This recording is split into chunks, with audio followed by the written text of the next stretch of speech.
don't know intros anymore! Yay! Hey guys and gals, 3D Dante, and welcome back for some more Fire Emblem Shadow Dragon. Last time we were here, we went over and finished up the prologue and escaped Arcanea from chaos and all that lovely stuff. Yeah, stuff I just kind of glossed over during the prologue sequence, but anyways. In this part right here, we are starting off Chapter 1, Marth Embarks. This is technically the first chapter in the game, as the name implies right here. And that is definitely the case if you are playing hard mode. Because if you are playing hard mode, this is where you start off. I believe in the original game, this is also where you start off. Since I know in the original games, Lord. In the original games, they did not have the prologue. You just straight up started here, or something like that. I'm pretty sure it gives a little bit of backstory, what happens and all that stuff, but not entirely sure, to be honest. Since I never actually seen footage of the first game and all that other stuff right there. And how dare you destroy free materials right there, you monster! Thieves are amazing, aren't they?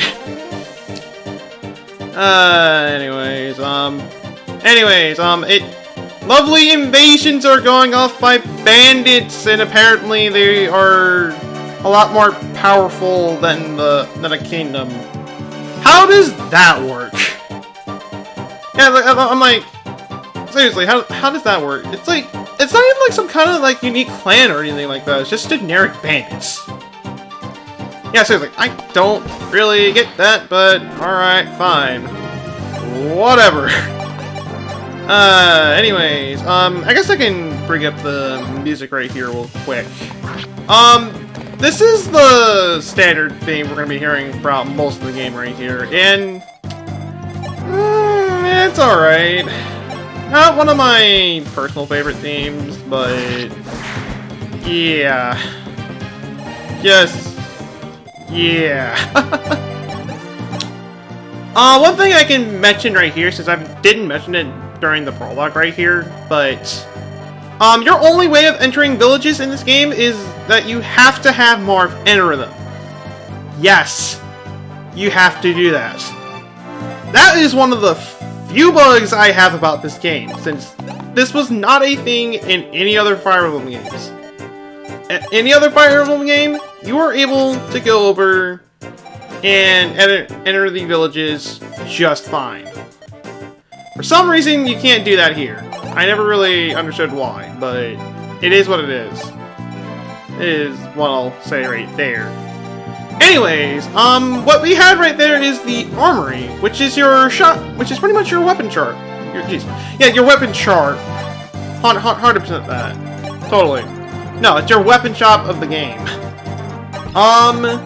You can pretty much buy weapons if they are around, which they are in most chapters. Not everyone though, but they are in most. And each chapter has different weapons for you to choose from, so they are unique in that regard. So that alone is pretty nice. I believe this is my patch level like one anyway. Okay, this is like a good situation for me to kind of go in, and I'm surprised I'm not going over and having Sita take down the already wounded bandit, or did I want Drake to get the experience? I think I wanted Drake to get the experience. I think that was the thing, actually. I say that when it's actually happening right in front of us, so it has to be the thing.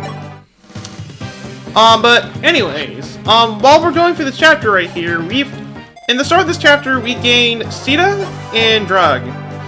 Those who don't remember from last parts, Drug was the one that helped us escape Arcanea and all that lovely stuff right there, and of course you had a miss right there. It's like 10% chance of missing, I believe is what it was, and you missed anyways.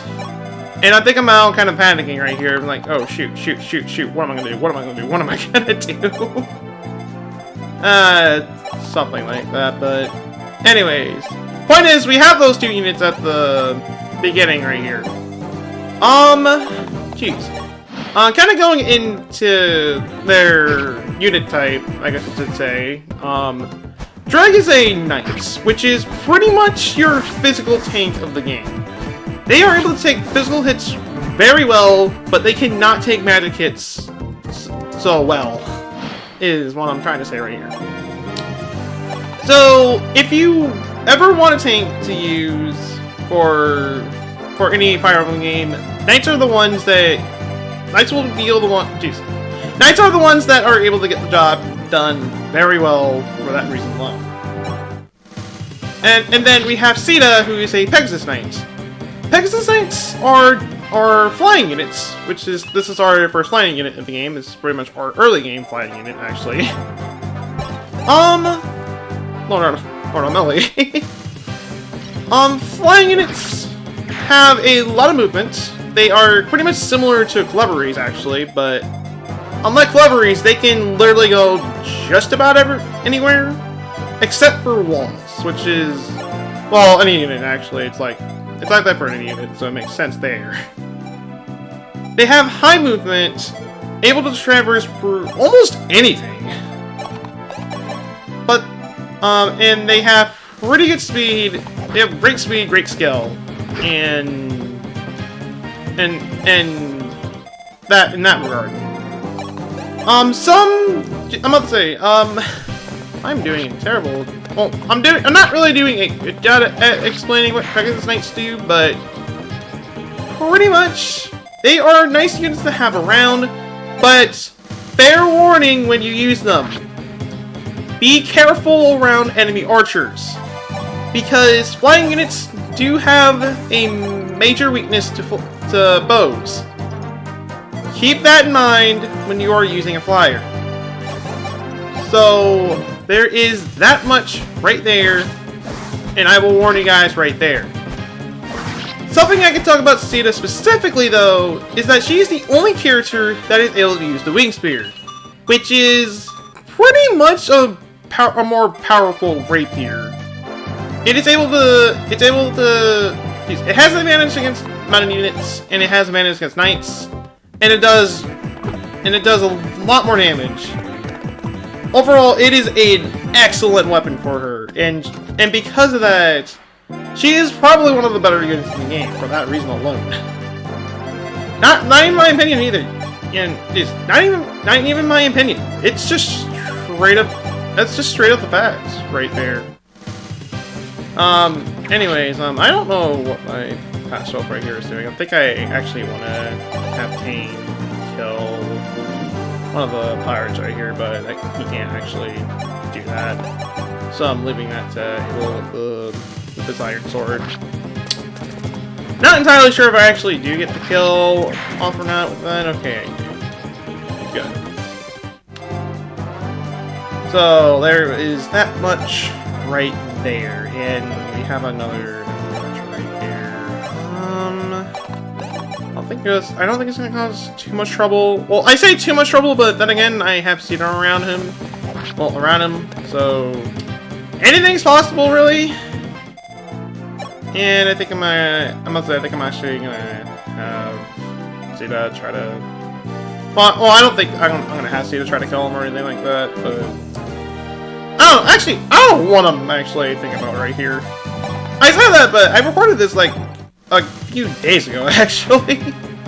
But anyways, what I'm actually doing right here, finally, and Baself, what are you doing? Alright then, you take a chance right there. Anyways, what I'm doing right here is that I am pretty much. You're able to skip battles if you press the plus button. Not sure if this was the first Fire Emblem game to do that, but it makes going through these chapters a lot quicker.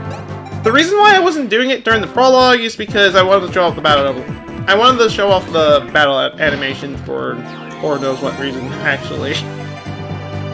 Because they're kind of hokey, to be completely honest. And I am being really reckless with Sita right here. Like, jeez. Another thing I should also say about the battle animations right here. I do show the battle animations for new characters that we get. Besides that, though, I don't really bother. It's So straight up, I just skip at that point. Anyways, we are almost done with this chapter already. Yeah, the first couple chapters are relatively short, for the most part. And the maps are kind of big also, for all the wrong reasons, actually. We'll get into more of that later, since it's a pretty big offender in later chapters. When I mean later chapters, I mean by some of the next ones, actually. But anyways, I went over and traded one of the vulneraries to Sita, just so she doesn't die, and she'll also have a better chance of actually doing damage right here. If you couldn't tell already, I am gonna be using Sita throughout this playthrough because she is a pretty good unit. And saying this right here, she is required for most of the units you need to get in the game. Pretty much, if you want to get every unit, your best bet is to either keep Marth out, which you're forced to anyway. So that's something that you already take care of normally, or you bring Sita. Besides that, there are a few other situations that you might need another unit for. We'll get into those situations when we get to them. And I believe it's me checking. It's like, okay, well, you're within sight. I need to kind of get rid of you right here. Not entirely sure how I'm going to do that, and I think I'm just going to straight up attack him right here. I don't know why I'm showing the battle animation right here, actually. It's like I thought I started skipping at this point, but I didn't. I don't think there's something I can really do right here. Actually, I could javelin it at this point, which I don't. Alright then. I mean, not necessarily saying that's a bad idea or anything like that, but I think I just wanted to get the experience right here. Which was exactly what happened right there. And she is now level 5. Lovely. More attack, more speed, more skill. Well, not more attack, more anything really. Anyways, heading into this village right here, we get Rice. So, this is another unit that we are able to recruit. He is a clerk, this is the first clerk we are getting in the game. Clerks are pretty much your medics of the game. White mage, whatever kind of thingamajig that you want to call them, really. They are able to use tomes to heal your units and all that lovely stuff. They're also really good magic tanks, which is kind of bizarre in a way. Not really, but not really. Jeez. But not really though. Jeez. Besides all that though, they cannot attack. That is the one major drawback to them, is that they cannot attack. So there is that much right there, but overall, clerks are nice to have. Jeez, they are nice to have around when you're in tight situations, and they're just good to have around. Jeez. They're good to have around in general, is what I'm trying to say right here. Anyways, I don't know what I'm trying to do at this point. I think I'm just trying to get ready for the boss fight right here, and also having Prey go over to the armory again, just in case I want to get anything around that point. Also taking the time to go over and heal my units before I go over and actually fight the boss right here, which I think I want Sita to kill. I don't know, just taking it to some early levels, really. That's an axe user. You should use a sword. I mean, it's like basic rock, paper, scissors logic. Not everybody knows that much, right? And, wow, alright, fine, I'll take the crit. And I mean, that crit chance was pretty low for the most part, but I'll take it. I believe I do take some acid damage right there, but it doesn't really matter since I was able to get the kill off.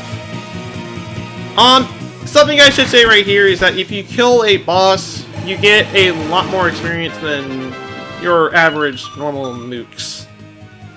Same goes if you kill an enemy thief actually. They also drop some really good experience if you can kill them. So that alone is pretty nice. Anyways, I'm just kind of doing some last minute healing right here. I'm also heading out to the armory, see if I can get anything else there.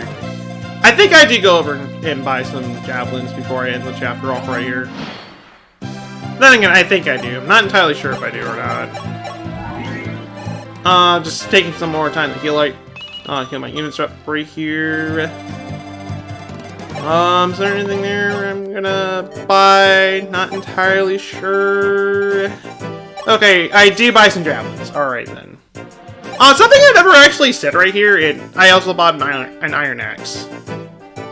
I bought an iron axe for a reason, but we're not gonna get into that reason until next part right here. But anyways, Lord. Something I should say right here, and I actually kind of forgot what I was gonna say right here for all the wrong reasons actually. Oh, okay, yeah. Javelins. The unique thing about javelins is that they do not do a lot of damage, but you are able to attack from afar if you use them. Actually, kind of a lie. They do decent damage, but they're hard to hit. But they have a lower hit rate, is what I'm trying to say right here. But overall, they're still pretty nice to have since you are able to attack from afar. So they kind of have archer properties, but unlike the bow, you are able to attack up front also. So that alone's pretty nice to have. But anyways, after saving the Kingdom of Tales, the king tells us, "Alright, you are ready to go over and..." Lord. You're ready to go over and start saving the world. I've taught you well enough not to eat any mushrooms. Because I swear, he looks like that one Burger King guy from, like, I don't know, I forget how the meme goes, since it's been years since I really last paid attention to that joke. But anyways, that's it for this part right here, or chapter really. Next time we'll be here, we'll be going through chapter 2, which I forget the name of the chapter actually. Yay! I'll see you guys until then.